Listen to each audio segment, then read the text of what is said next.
Okay, hello everyone. I am giving a webinar here for the Alameda High School PTA on helping your teen in these complicated times. They certainly have been complicated, haven't they, in the last 11 months or so. I'm Elizabeth Dondinell, a licensed marriage family therapist, and I am the founder and one of the clinicians at the East Bay Center for Anxiety Relief, and we're located in Alameda. And we work with kids, teens, families, couples, individuals. We have groups. And obviously, one of our primary focuses is anxiety and how to get relief from it. But we also work with depression and anger issues, relationship issues, habits, addictions, and what we would consider a non issue, such as grief. So there are always 4 to 5 clinicians, and we are available to give you support if you're ever interested. But now moving forward, I was invited here tonight, and I greatly appreciate it, to talk about how you might help your teen through these very complicated times. And this actually is kind of a critical point because we've been in this now for about 11 months. So without further ado, I'm going to start and define stress for you. What I'm going to talk about tonight is stress and then some communication skills to work with your teens. And when I refer to stress, what I'm referring to is physical or emotional or mental tension that you or your teen experience when you care about something, when you really value something, when you're doing something and engaged in something that is very important. Um, you, everyone, all humans, experience a little bit of stress.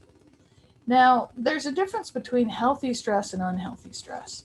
And I invite you to consider a rating scale of 1 to 10 to rate any feeling you have, because all feelings have a purpose.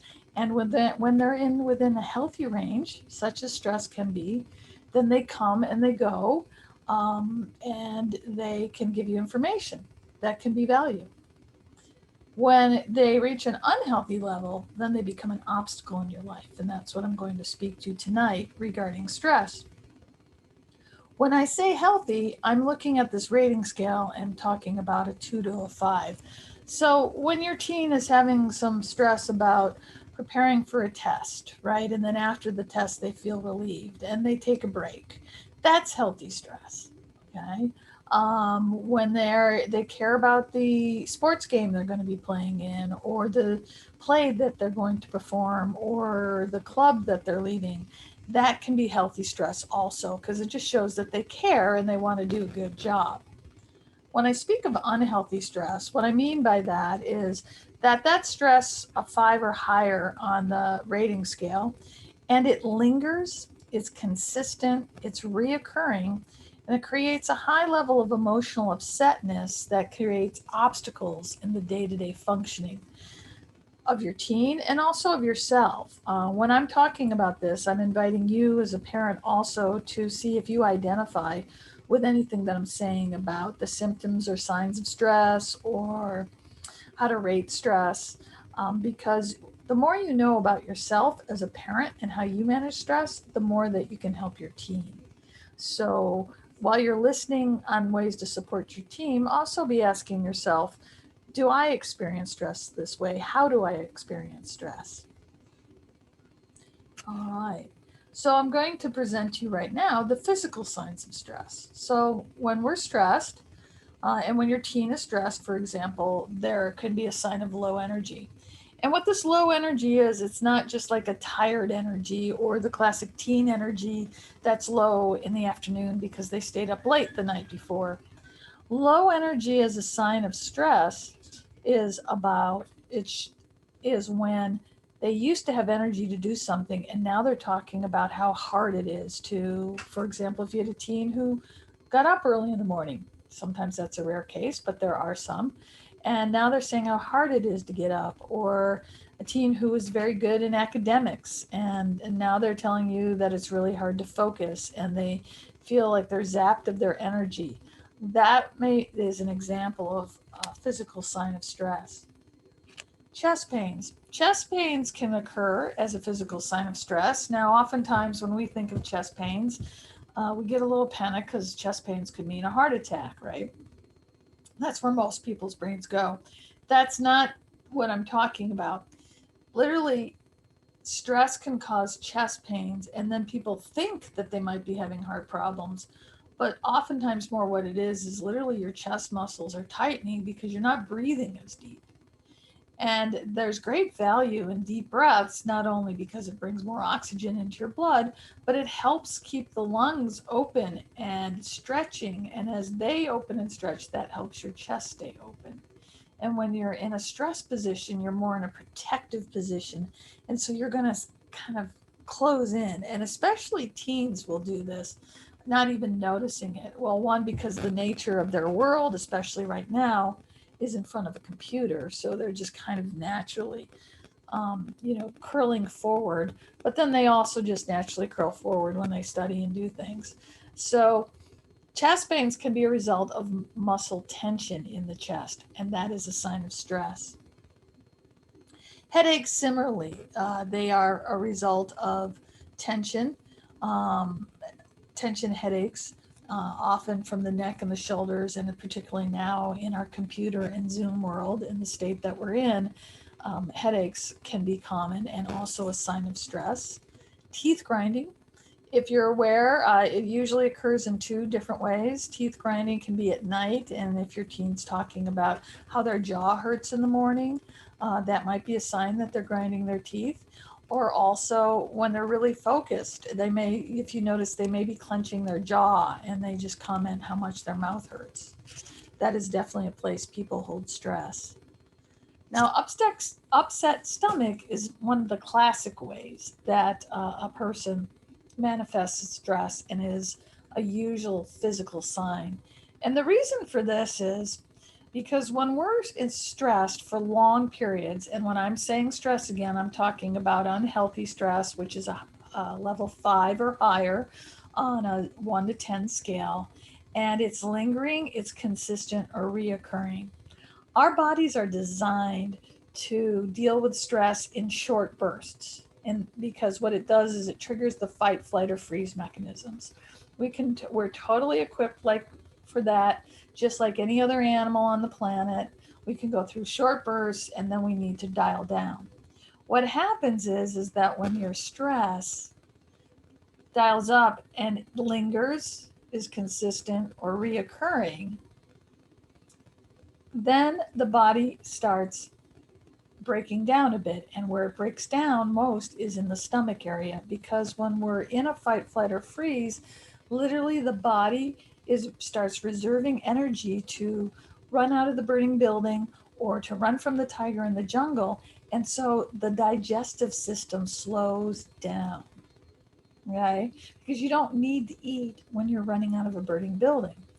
However, when your brain and the mechanisms in your body are reacting that you're in this burning building over and over and over again, and you're actually not, and it's more imagined than real, but it still triggers those mechanisms in your body continually slows down your digestive system, which then can create problems such as, the biggest one is just feeling nauseous, maybe actually gagging because it's difficult to drink water or even eat food. And because the body is slowed down and your stomach is all clenched, it also can manifest in IBS or difficulty to digest food. A lot of stress related illnesses come from the, the intestinal and digestive system for this reason. So if your teen is saying they're nauseous or they have an upset stomach or they feel like they want to gag, that is definitely a physical sign of stress. Insomnia also is part of that. Now, there are two components of insomnia to consider as a physical sign of stress.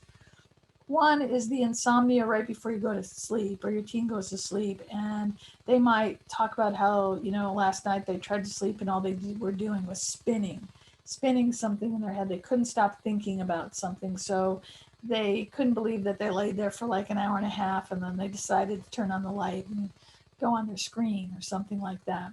That is definitely an insomnia that is stress related.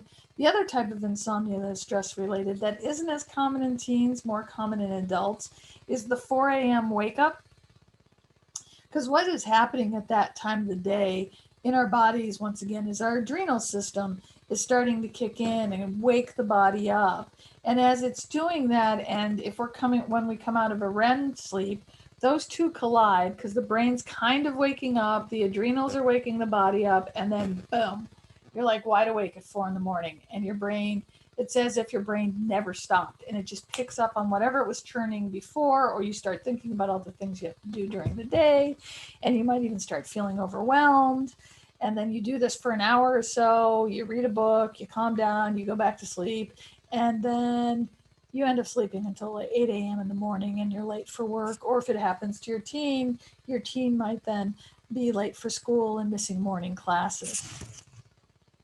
The other two things that are pretty common, and I've explained these briefly already, is like random body aches or muscle tension, which are classic things for stress, partially because our body tightens up, we get into protective positions, and or because we're stressed, and because your teen's stressed, they may not be exercising or stretching as much, so the body's just more tense.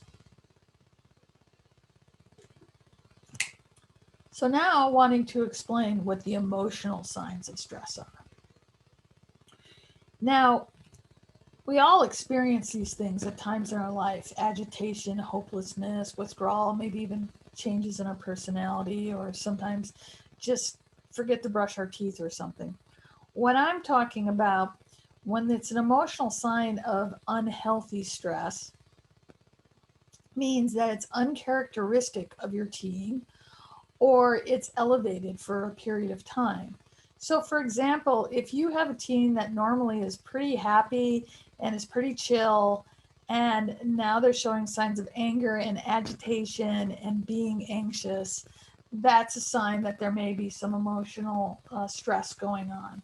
Similarly, if you have a teen that's relatively happy and now they're being overcome with hopelessness or overwhelmed by their circumstances more easily or consistently or frequently, then that could be a sign.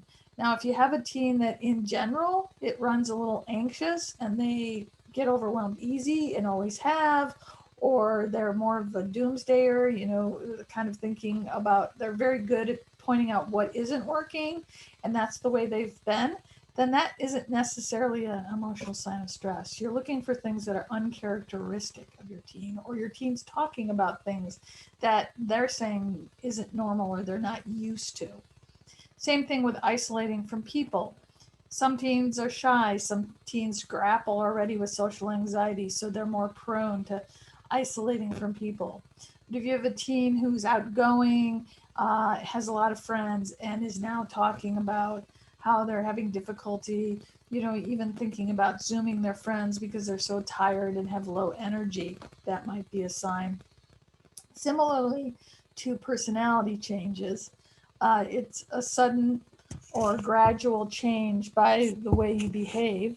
So their behavior is definitely, something that's not characteristic of them. Maybe they're sleeping longer or sleeping less, or they're having difficulty organizing their studies and staying focused on their classes, which is something that they did more easily before. Those can be all signs of personality changes. And then the neglect which is once again, I realized I didn't have my earbuds in, I'm just putting those in. That the self-neglect actually is, if you have a team who struggles with putting on deodorant and taking care of themselves because they go in and out in that age, then that's not necessarily a sign of stress. But if you have a teen that typically spends hours in the bathroom or is really clean and doesn't normally wear their pajamas all day, and now you're seeing that they are, and they're skipping showers, that can be a sign. All right, so I've explained to you the signs of physical and the emotional signs of stress to look out for. And so when you put these things together that I just explained, the emotional and the physical signs of stress, now the next question is when those things to come together, they manifest in certain ways. And what they look like is one, overwhelm. So that could be an overwhelm that is internal, that may be going on inside your teen and you don't even know that, but they're constantly thinking, oh my gosh, I have so much to do and how am I going to get it done? And I have this paper to do and I have that paper too. I'm so exhausted and I just can't stand the Zoom. And they're feeling overwhelmed internally or externally. There's certainly a lot of things to be overwhelmed right now. There are overwhelming circumstances happening. I don't even need to make the list. You all know what I'm talking about, environmentally, socially, politically. It's just been relentless for the last 11 months. So there are real overwhelming circumstances happening. When that overwhelm is happening, what happens then is that it can kick in, and we're vulnerable to, including your teen, adults and teens, are vulnerable to a thinking process that's called ruminating. Now, ruminating by definition is when a cow chews its cud and runs it through its four stomachs and chews it and then digests it and then chews it and digests it. The way that acts out in humans is we have a thought, we think about it, we spin it around, and then we put it in the back of our brains, and then it comes back up, and we think about it for a while, and we spin it around, and we put it back in the back of our brains. I'm thinking you probably get the idea. And I'm also thinking that perhaps most of you are listening to this webinar definitely have had this experience and maybe have heard your teens talk about how they spin thoughts, they worry a lot, they can't stop their thinking, they get distracted easily because they keep thinking about this one thing. Those are all signs of rumination. And so when ruminating kicks in and it's there because of overwhelm, then what happens is that certain thinking styles, which I call twisted thinking, begin to manifest and kind of take over our thinking process. And the typical ones for stress is what's known as all or nothing thinking, which is a style of thinking that is an extreme. So everything, always, never. There isn't a lot of shades of gray. And you can know this too by your teen of listening to their language. And as a parent, listen to your own language. Do you describe things more in like the 0 and the 10? Or do you describe things in more what I would call the 1 through 9? The 0 and the 10 look like, excuse me, always, never, all, nothing, the extremes. The 1 through 9 is maybe, perhaps, possibly, frequently, occasionally, sometimes. Those would be the 1 through 9 language, which keeps things more balanced and is more helpful. But in a state of overwhelm and ruminating, the mind tends to go to, and we all have our go-tos, that can go to the 0 and the 10. And in that 0 and the 10, it also creates a thinking style, which is catastrophic or magnification, which is the what ifs. Well, what if I don't finish my paper tonight? Well, then I won't hand it in tomorrow. What if I don't hand it in? Then I'll have a failing grade. And what if I have a failing grade? Well, then I'm going to not be able to go to college. And what if I can't go to college? Then I'm not going to have a good job. And if I don't have a good job, I'm going to end up homeless on the streets. And that all can happen in 30 seconds in the brain when the what if. And that just generates anxiety and churning, right? So those are two common unhealthy, what I'd call twisted thinking styles that your teen may be going through when they're very stressed. All of this then creates a sense of internal isolation. And what I mean by internal isolation is that this thinking sucks us into ourselves. We become absorbed in it. Probably many of you have had this experience where you're talking to someone, but you're not really paying attention. And you're having a conversation, but when they leave, you're like, what did we just talk about? Because in the background, something is gnawing in your brain and you kept churning it over and over, and it was distracting you from what was going on. This internal isolation creates a disconnect to the world. Even though you may be functioning, you're not focused, you're not present. Your teen may be functioning, but they're not focused and present in their Zoom classes. They're not focused and present when you're talking to them, because what's going on inside the brain is this grinding of these unhealthy thinking styles and ruminating over things and the churning of the emotion. And it's very self-absorbing. And how that then manifests externally is irritability. And once again, I'm not talking about the occasional irritability that we all have. And even your teen has, or if you just tend to have an irritable teen, then it would be hard to know if this was a manifestation of just who they are or of stress.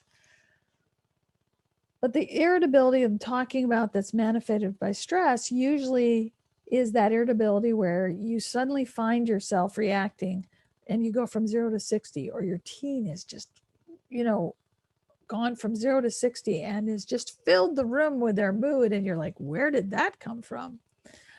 It's also the irritability that if they're saying, this used to not bug me and now it makes me crazy, that's a sign that irritability is increased, and it may be a result of these other things happening because of unhealthy stress.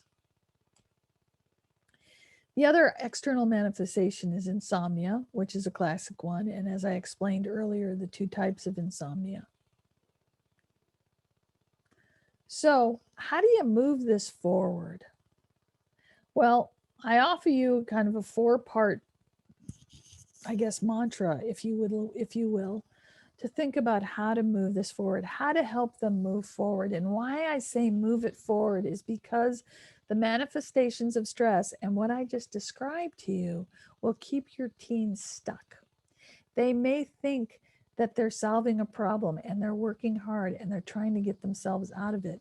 But the more that they spin the same thinking over and over again, the more it triggers the very emotion or feelings that they're trying to get themselves out of, because the thoughts are emotionally charged. That's why they keep popping up in the brain, and the brain goes back to it over and over again. And they think that they're problem solving, but actually what's happening is it's creating worry or useless worry or stuckness, kind of like the hamster in the wheel that keeps thinking it's going somewhere, but it's not. The wheel never moves. The churning never moves. How you will know if your teen is out of worry and into useful examination and analysis is there's action. And with action, there's movement. And so helping them move forward in a way that will allow their brain literally to be freed or their emotions to be lightened up so that they can think in a more analytical and self-critical way, not self-critical, but in a critical thinking way that will help them move forward. And how do you do that? Well, the natural thing is, and me, I've been a parent myself, I still am, except that my daughter's an adult now, is that you want to go right to problem solving. The problem with that is that's not the first place to go. The first place to go, and this is what I offer to you as your mantra to figure out how to move this forward, is you want to connect. And then you want to chill. And then you can move into problem solving. And you embrace this all in an attitude of caring and respect. Now I'm going to explain to you in more detail which each one of these look like. Connecting. What I mean by connecting is finding out through empathy and inquiry, why does your teen feel so alone? Why are they isolating? What difficulties are they have focusing on their work at school or connecting with people? You want to connect first and get an understanding and listen to what they're saying and really hear it, and even maybe put yourself in their shoes and validate, like, wow, I could understand how that would be a really tough experience for you right now. Do you want to talk more about that? Or, yeah, that's tough. Been there. Anything to connect. You want to make that connection first. And the knee-jerk reaction, I get it, is that you want to dive into problem solving. It doesn't work. Inquiry is talking questions. Well, I shouldn't say it doesn't work. Of course, problem solving works. Let me backtrack. But what I'm saying is that it's not as effective as using empathy and inquiry first. And inquiry is questioning. How you doing today? That sounds really tough. Tell me more about that. I'm thinking from what you're saying, you're sounding really frustrated. Is that true? Are you angry right now? Asking questions, but asking them in a casual manner, not as like screening them and giving, like being a detective. That is not the most effective way to talk to your teen. And then my second phrase is to chill. And what I mean by that is you, as the parent, chill. Anxious people make people anxious.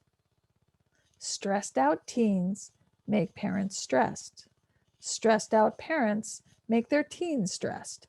And the cycle could go around and around because the anxiety and stress has this energy, which I'm thinking many of you know what I'm talking about.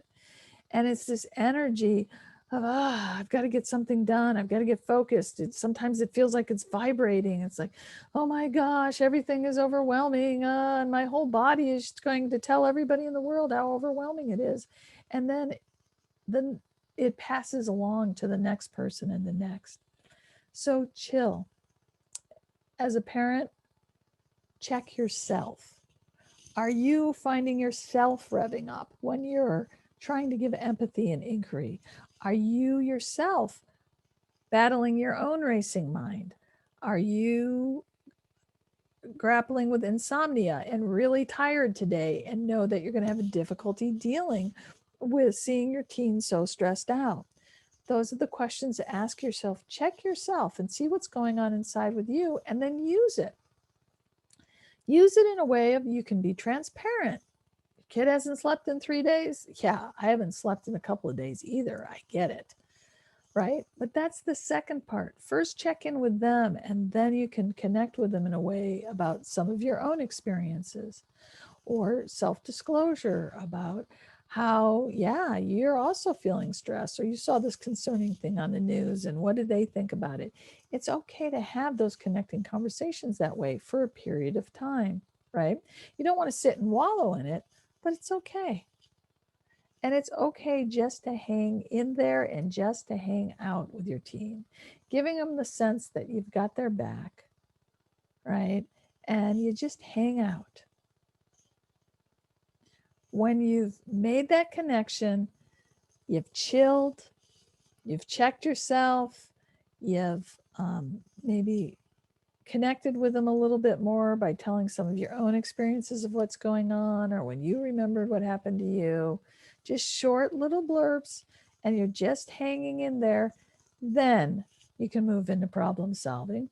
If you inquire, like, are you interested? I've got some ideas that might be helpful. I was doing some research last night on the internet about stress, or I just went and listened, to this woman at the PTA meeting who was talking about stress, and it made me think of you, and I'm wondering if you're interested. Asking it in a question, if they're interested. Now, here's the thing about asking your teen a question. If they say they don't want to know, then don't tell them anyways. It's a common thing. So, would you like to hear about this? No. Well, I'm going to tell you anyways. And then you go on and tell them.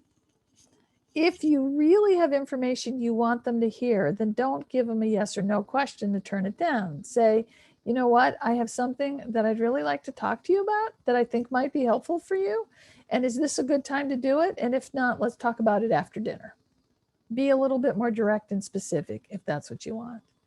Because there isn't anything worse than asking your teen whether they want to hear what you have to say or not. And then if they say no and you keep going, it definitely creates some frustration.